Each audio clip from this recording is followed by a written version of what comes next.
Undead and Married is a romantic vampire cozy mystery and is book one in Andy Lowe's Blood Bond Agency series. The series is published by Squabbling Sparrows Press and is also available in ebook and paperback. Chapter 10.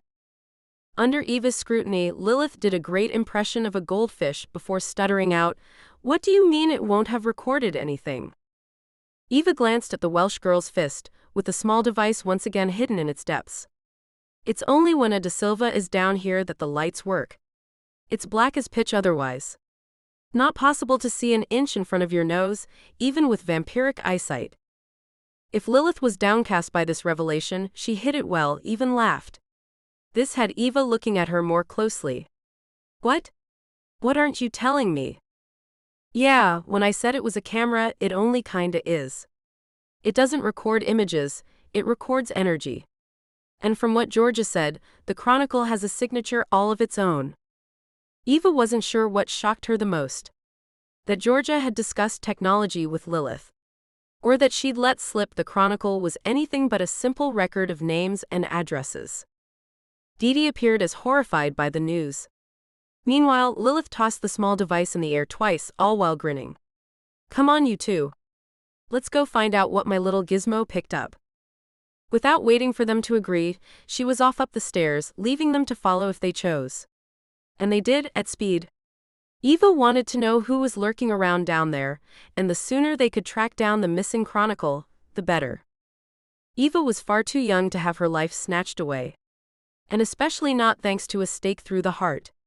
Didi and Eva arrived in the penthouse in time to witness Lilith sliding the end of the small device into a port on the side of her computer. For all the good it did, with nothing much above a static gray showing and a viewing panel on the screen. Then Eva spotted something. A ghostly image appeared from the direction of the stairs. It was Georgia. That much she could tell simply by how the figure held itself. Even in this shadowy form, her grandmother had a presence. She then spotted herself following along as a pale replica compared to her ancient relation. Soon enough they stood in front of the crypt door, which flared briefly before opening. They then disappeared inside and the door closed again. The three women watched the recording until it showed Eva and her grandmother exiting the crypt and walking off down the tunnel. Eva wouldn't have needed to see the recording to know that's what happened. She was there after all. This was her grandmother going through everything and officially handing the safekeeping of the Chronicle over to her. After Eva and George's visages disappeared from view, there was a bit of static, and the screen went dark, prompting Lilith to type in a series of codes. The Welsh vampire's hands were still resting on the keys when the screen flared into life again. This time, the panel to the right of the screen showed a timestamp of that evening. Eva leaned in as her energetic self walked up to the crypt door. More disturbing than watching the energy swirling in the door in response to her touching it, was seeing the space behind her. There was nothing there, and yet it was this very absence that was out of kilter with the surroundings. No space was ever devoid of energy. There was always something, albeit faint. This wasn't the case here. Instead of an area of low energy, the space was a mini black hole of sorts. And Eva could see from the confusion on Lilith's face that the void wasn't down to a technical glitch. Unable to stop herself, Eva reached over Lilith's shoulder and touched the screen. "What the hell is that?" On receiving a small burst of static, she snapped upright and rubbed her hand up and down her other arm. Anything to rid herself of the sense of dread that had settled over her shoulders like a mantle. She'd sensed nothing or anyone when she was down there, apart from her usual reticence about being inside the crypt. Then she remembered the faint breeze she experienced when she first entered. The same one she'd sensed when she was waiting for Didi to respond to her summons. Whoever was skulking around down there had to have concealed themselves. Without that, any of them would have known they had unseen company. Lilith tapped a panel to the right of the image. "It's not a what. It's a who." Eva glanced at the panel, but couldn't make head or tail out of the figures flashing by so fast as to be illegible. "Is there some way you can find out who it was?" The young woman didn't answer, too busy typing in more code. This time, rather than jump to the next scene, the replay sped up. Eva watched the unknown presence follow her into the crypt. When sped up, the recording made it look as if she was walking double speed, while behind her, the shadow was like a special effect, a go-faster blur. Seconds later, Eva's energetic signature exited the crypt. Again, she was followed, with her shadow sticking tight against the wall of the tunnel while making its way toward the stairs. Lilith, can you pause it? The young woman hit a couple of keys, and the action on the screen froze. Eva peered at it, trying to spot something, anything. It took longer than it should have to spot two things. First was the change to the crypt door. The energy that was swirling through it in the earlier frames was missing, making it invisible at an energetic level. How on earth did she miss that when she was down there? That's right, she was freaking out about the theft of the chronicle. Eva opened her mouth to speak, but only a squeak came out. That couldn't be right, could it? The second thing she noticed was that their unknown visitor had the chronicle. The blur, which had increased in size and complexity, confirmed this. It dawned on all of them at the same time that whoever it was, they were still in the building, somewhere. Blast! Eva flew from the room and down the stairs. On reaching the first floor, she found the front door wide open to the square. She was joined by Didi. I locked it, so it wasn't someone coming in. She stormed across reception and slammed the door shut. She then slid the bolts at the top and bottom into place, before finally turning the large key and removing it altogether. Eva's legs gave out, and she sank into a heap on the cold marble floor. This is horrendous. It wasn't often a vampire born foresaw their own demise. Yet this is exactly what she was facing, and at the hands of another De Silva at that. Her first night on the job, and already the V-Match program had disappeared, 2 new and problematic clients had joined up, and the chronicle had been stolen. It was an overachievement of the worst kind. With the place now as secure as Fort Knox, Didi was back next to Eva. Rather than leaving her to wallow on the floor, which she was quite happy doing, the smaller woman scooted around behind her. Without warning, she put her hands under Eva's arms and hoisted her to her feet. Only when she showed herself to be steady did Didi steer her over to the couch, allowing her to sink into its welcoming depths.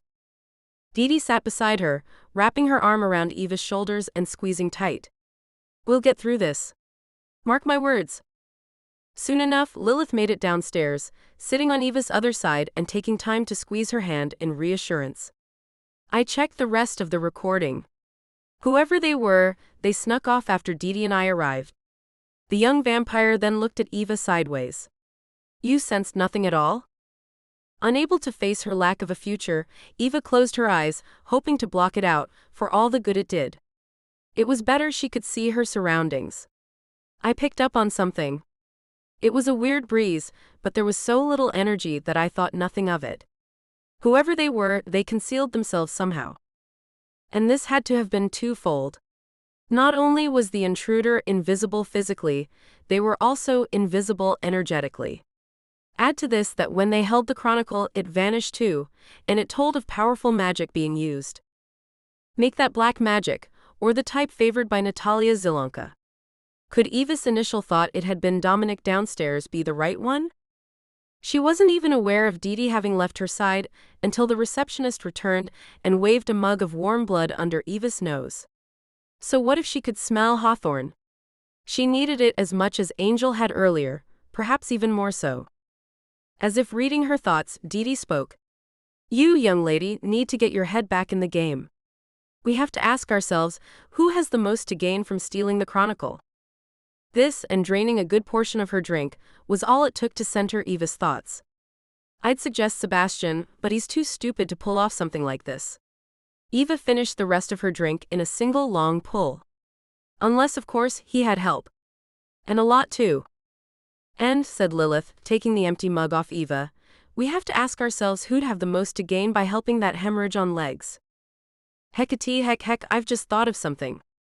Eva fell silent, although she was soon prompted to continue. I still need to set up matches for Count Zilonka and the Von Koenig girl, and all without V-Match or the Chronicle. Rather than be frozen as Eva was, Didi was all action.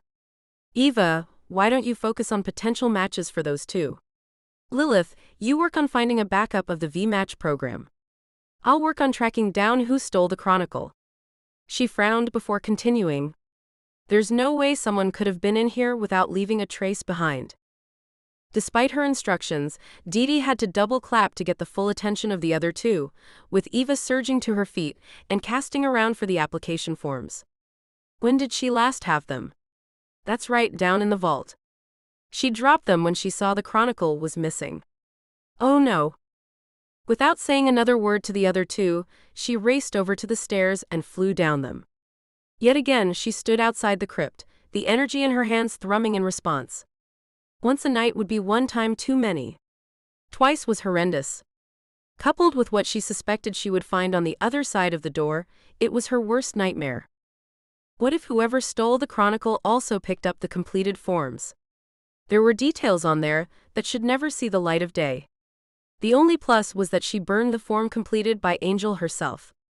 Thank goodness the news that the Von Koenig girl wanted to be matched to a human was still a secret. Eva slammed her hands against the metal door, shocked to find that the energy that would meld with hers was missing. It was as shown in the recording from Lilith's small device. This didn't stop her from slamming her own energy into the engravings. She waited for the bolts to shoot to the sides. Nothing happened. If you've enjoyed this chapter, we'd love it if you could give it a thumbs up. And if you'd like to continue the story, you can subscribe and tap the bell to be notified when the next chapter is released.